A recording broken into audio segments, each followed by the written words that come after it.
ራዬ በጣም ተናደደ። እንዴት በዚህ ልክ ትከጅኛለሽ ጽናት? ከዚህ በኋላ አይንሽን ማየት እራሱ አልፈልግም።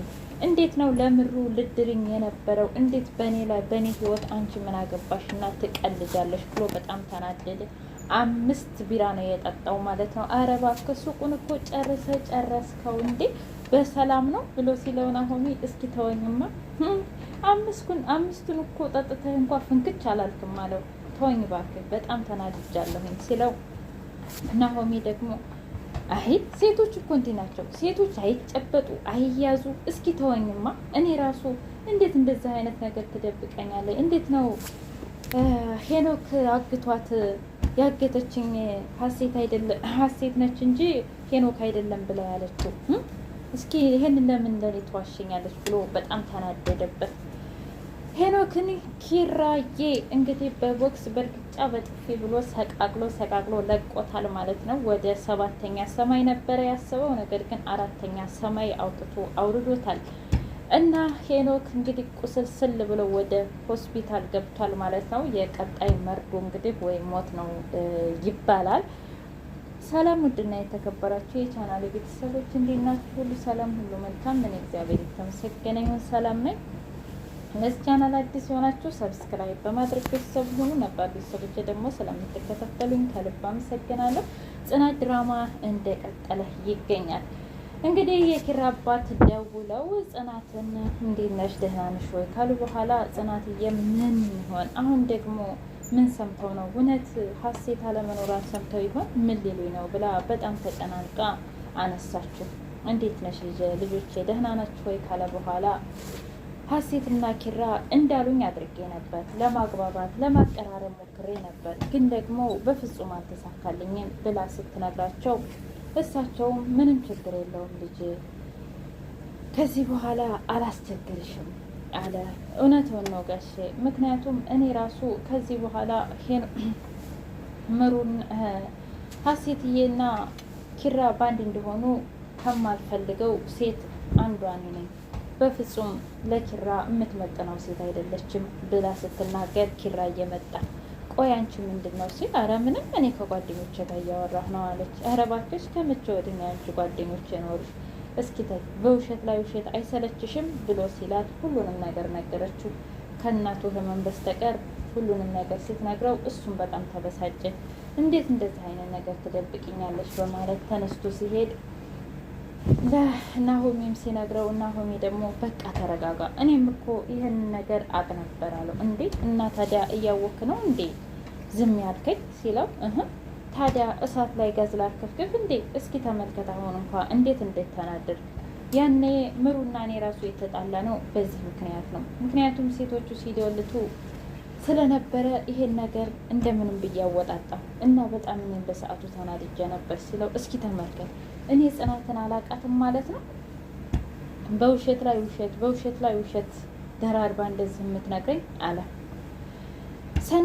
ሰንዬና ኪራ ተገናኝተው እባክሽ ጓደኛሽን በደንብ ንገሪያት፣ ከዚህ በኋላ እኔ በማደርገው ነገር በእኔ ህይወት ምንም አያገባትም ብሎ ነገራት። እንዴ ግን እኮ ጽናት ያን ያህል ክፉ አይደለችም፣ ደግሞም ማለቴ አለ አይደለ ለአንተ መልካም ሴት ነች። ግን አሁን አንተ እስኪ እውነቱን ንገረኝ፣ አታፈቅራትም እንዴ ጽናትን አለች። ምን ማለት ነው? ለምንድን ነው የማላፈቅራት? ፍቅር ዝም ብሎ ትናንት ይዞ ዛሬ የሚለቅ መሰለሽ እንዴ አላት። እሷም እኮ ተመሳሳይ ይመስለኛል ስሜቷ ብላ ስትናገር፣ አይ እንደሱ እንኳ እርግጠኛ አትሆኝ፣ በፍጹም ጽናት እኔ እንደምወዳት እኔ እንደማፈቅራት ልታፈቅረኝና ልትወደኝ አትችልም ብሎ ሲል፣ አረ በፍጹም ትወድሃለች ታፈቅርሃለች ስትለው፣ ለማንኛውም እሱን ታየው አሁን፣ ነገር ግን ከዚህ በኋላ አርፋ የምትቀመጥ ከሆነ ትቀመጥ፣ እኔ እንደ ሰራተኛ አትኖሪ ብዬ ብላት፣ እሷ ግን እንደ ሰራተኛ መርጣ የለም። ስለዚህ እኔ በምበላው እኔ በምጠጣው እኔ በምወጣው ነገር አይመለከታትም፣ ንገሪያት፣ ካልሆነ ግን ወይ እሷ ወይን እንወጣለን ሲል፣ ኧረ እሷ ትወጣለች እንጂ ብላ ስትል፣ ለምን ታዲያ ውጭ አትላትም ስትለው፣ እኔማ ደፍሬ እሷን አይኗን እያየሁ ውጭ ማለት አልችልም እንዴ። ሰኔ ደግሞ ለምንድን ነው የማይገባሽ በማለት ነገራት። እሺ አለች። ናሆሜና ምሩዬ ፍቅራቸው ደስ የሚል ነው። የእውነት ፍቅር የሚያሰኝ ነው። ምን አለ ፍቅር ፊልም ላይ ባልሆነ ብቻ ብላችሁ የምትመኙት አይነት ፍቅር ነው ያላቸው። እኔ እኮ ደህና ነበርኩኝ ናሆሜ ባታዝናናኝ እንኳ ውጭ ላይ ስትለው፣ አይ መዝናናትም አለብሽ ውጭ ላይ ግድ ነው።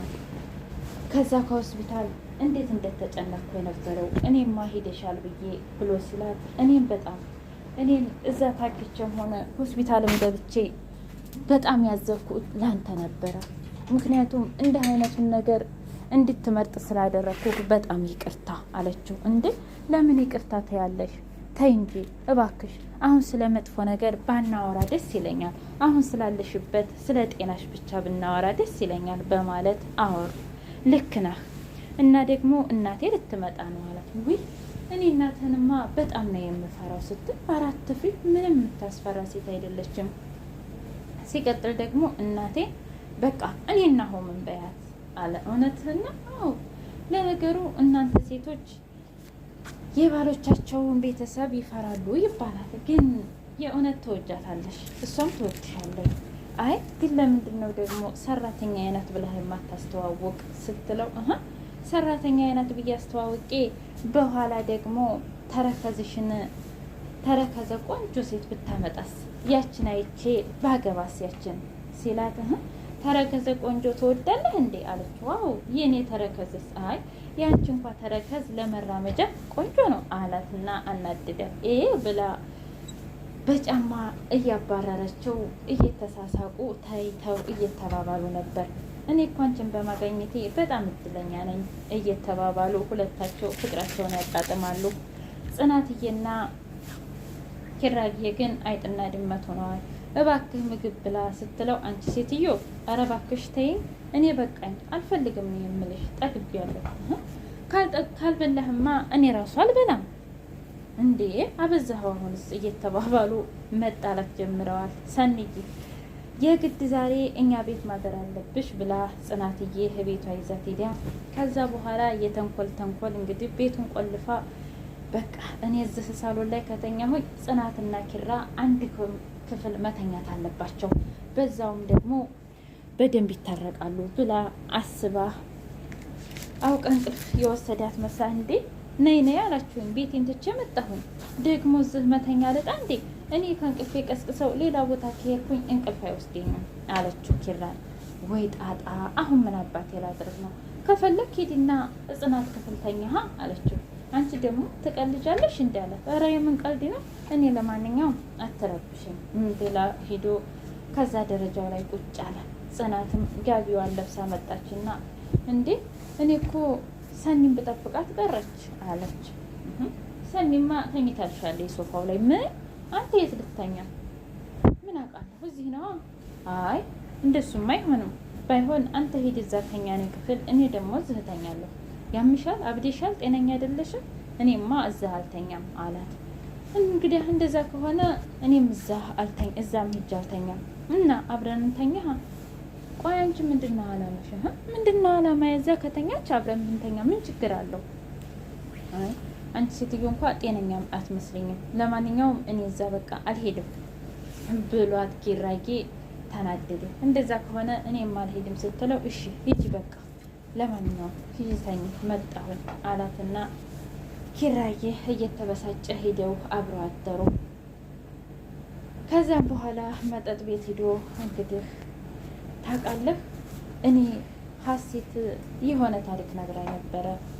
ዩኒቨርሲቲ እያሉ የምትወደውና በጣም የምታከብረው ጓደኛ እንደነበራት እና እሱ ደግሞ ቪዲዮዎች እንደቀረጻት እና ያንን ነገር ይሄ መሆኑን መቻለሁ። አሁን ግን ደብዳቤው ላይ ሄኖክ መሆኑን በጣም ሰማሁን እና በጣም ልብ ይሰብራል እያለ ነገረው። ታውቃለህ እኔ እንደውም ከድሮም ተንኮለኛ መሆኑን ነቅቼበት ነበር እያለው በጣም ተናደዱ። ሰው በዚህ ልክ እንደው ሰው በዚህ ልክ። እናም ናሆሜ እባክህ በቃ ከዚህ በላይ አንተም ቢሆን ራስን አትጎዳ ሲለው፣ እንዴት አልጎዳ ብለህ ነው ናሆሜ? ጽናትን እኮ እወዳታለሁ፣ አፈቅራታለሁ። ነገር ግን እሷኔ መረዳት አትፈልግ፣ ልትረዳኝ ፈቃደኛ አይደለችም አለ። እሱማ ይገባኛል አውቃለሁ እኮ ግን ቢሆንም እንኳን ራስን መጠበቅ አለብን። መጠጡም ደግሞ ይብቃ ሲለው እባክህ ተወኝ አትቆጣጠረኝ አለ። ውድ ቻናሌ ቤተሰቦች ከጽናት ድራማ ምን ተማራችሁ? እውነት ለመናገር ጽናትዬ ለሰው ብላ የምትከፍለው መስዋዕት በጣም በጣም በጣም እጅግ ይከብዳል ማለት ነው። በእርግጥ ፍቅር ማለት መስዋዕትነት ነው። ለአንዱ ደስታ አንዱ መኖር